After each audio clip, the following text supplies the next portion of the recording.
Abdul Abdellatif with Nephrology Times. I'm with Dr. Abdellatif. You've done some work with Krystexxa, and you were telling me the story, and I want you to start from the beginning because this was, I apologize, I didn't know, it's all new to me, right? So what do we got? Okay, well, gout is very prevalent disease. We have actually in the United States about 12 million adults with gout. Now, unfortunately, only 1/3 of these people are treated. Now, these patients gonna go through phases of, progression of their disease. Now, the problem is when these patients develop chronic kidney disease, their prevalence of gout is even 10 times higher. We're all using thiazides, we're all using diuretics, they got no renal clearance. Yeah, no, we've all seen it. We've all seen this guy. Yes. Yeah, unfortunately, there's a lot of misconceptions in the field that we know that when you treat gout, people are treating the inflammatory process and they're not chasing the uric acid enough. So we end up with uncontrolled gout in these patients. Okay. And we're sometimes worried about titrating medications to control gout because maybe of side effects. So now, Krystexxa is an infusion therapy that's given twice a month, every 2 weeks, to treat patients with uncontrolled gout, defined as these patients are still having gout flares, uric acid still above 6, failed oral urate therapies, and these patients also may or may not have Topf. Now, what we showed that actually in transplant patients, this is just like rasburicase, right? Exactly. It's basically a pegylated uricase, means it's protected from the immune system to allow it to work longer and safer for the patients. Great.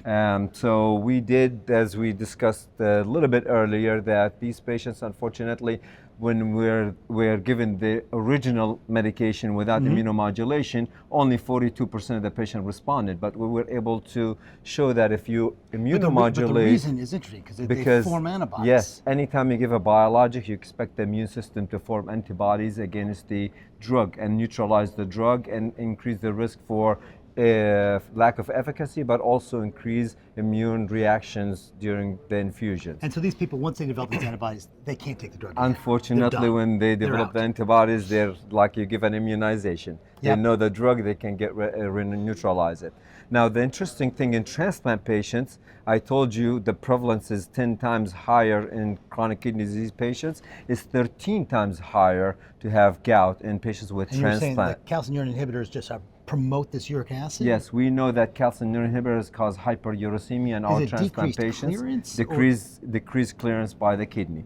Interesting. And in addition, those patients are, usually they're still chronic kidney disease and when they're they don't have great transplant. GFR. That's right. And they may be on diuretics, which also increases the risk for hyperuricemia. And you can't use any of the exactly. And if you have a contraindication to use urate-lowering agents, then you can't use them. But also, if you still use urate-lowering agents, even with, let's say, mycophenolate, which is okay to give, of course, we still see that patients, unfortunately, have significant burden of uncontrolled gout. The problem with uncontrolled gout is going to lead to increased inflammatory changes, bone loss in these patients. What we showed actually in the clinical trial that we did, the PROTECT trial, that the drug is 89.9 efficacious in these patients to treat uncontrolled gout. But what interestingly is that we did some a new technology called dual energy CT scans to actually see the uric acid under the skin, on the bone, on the cartilage. One second, I just want to rewind. So in patients that are not on transplant, you're looking at about a 40% efficacy? If you don't use immunomodulation, 40% efficacy. Just taking all comers to 40%. Now you throw on some methotrexate to prevent these antibody production, you get it up to 71% at 6 months, correct. And then you get a kidney transplant and you're on the full triple therapy, a little prednisone, a little bit of CNI, a little bit of mycophenolate, some antimetabolites, and you get 89.9, yes, correct. 90% almost efficacy. Efficacy of the drug. And to help us out, separate out or tease out what efficacy means. What are you specifically saying? Basically, efficacy, if you have a patient defined as uncontrolled gout, means they still have either high uric acid more than 6 while on maximum therapy, or they're still having gout flares, or they may have Topf. And that would define an uncontrolled gout. And controlling the patient means bringing the uric acid to less than 6 and making sure the patient's not having any further gout flares. And if they have Topf, the goal is to treat them till we resolve or dissolve their Topf. They have to have all three to be considered controlled. Is that right? Actually, controlled is a clinician's decision.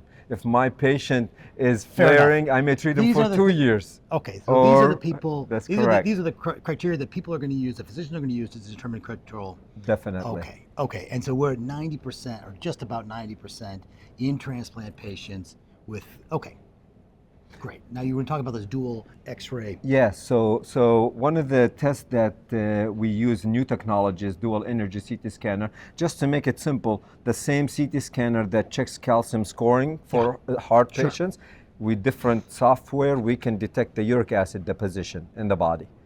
And that helps Okay. us actually see where gout is. We thought gout may be just in the joints, but actually uric acid precipitates everywhere in the body. It's not just the big toe. It's not just the big toe. Okay, okay. I had my thoughts. But okay. Exactly. The big toe maybe 50% of the time, but 50% of the time is somewhere else. Okay. And 90% of the time is one joint, but 10% of the time is multiple joints. We've all seen those patients. So That's right. sometimes, That's right. It's not always sometimes the monoarticular. patients, and Yep. sometimes the patient may have asymptomatic tophi, and the reason for that, because as the inflammatory changes happen in the joints and the cells are dying, and you have a lot of byproduct DNA, so you don't even have pain because of all this inflammatory chemokines are being suppressed Well, in you this continue mesh. to get joint But you destruction. can, exactly. So Okay. so you get Okay. bone damage, joint destruction, and eventually increased risk for fractures in patients, with gout. Which we know is a big problem. Yeah, in our it's a transplant big population. problem. Yeah. Okay. But what we also interestingly saw that out of those patients, we took patients when we did actually their DECT scanners. Yeah. Before we give them pegloticase, we were able to notice that there is a lot of bone damage in these patients. Yeah. 40% bone erosion is in about 25% these patients before they even get the therapy, not even related to uric acid deposition. And that's okay. Okay, and that's higher than what you're seeing in non-transplant patients. Definitely, and Gotcha. that sheds Right. the We light knew- on there is more to do for these patients. Maybe there's more therapies need to be given to these patients Yeah. because of osteomalacia, osteopenia right, in these sure. patients. They don't have a lot of bone health going into the transplant. That's Exactly. right.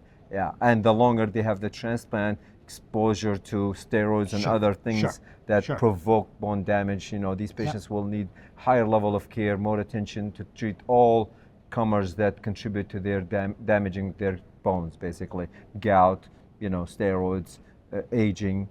Okay, so is that the primary finding of the existing bone disease, or was there something else? Yeah, in this meeting we Yeah. presented the data that shows there is a pre-existing Gotcha. bone damage in most of these patients when we actually looked at the data. So you got this Prior novel, to novel treating imaging them. technology, and Exactly. you're like, oh my gosh, these patients have really terrible bone disease That- from presumably Accurate. from the That's gout. that's accurate. And I guess the next step is going to see, can you reverse that with the drug? Exactly. The goal is to see if you can approach these patients at early on, not to let them go so far that you prevent some of this damage. And maybe if you alleviate the inflammatory changes by controlling the hyperuricemia and gout uric acid deposition, you may improve the health of the bone for these patients.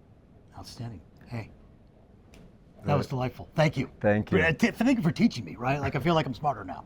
Great. Excellent. Well, I'll be glad. Excellent. Thank Joel Topf you. for Nephrology Times. Dr. Abdellatif.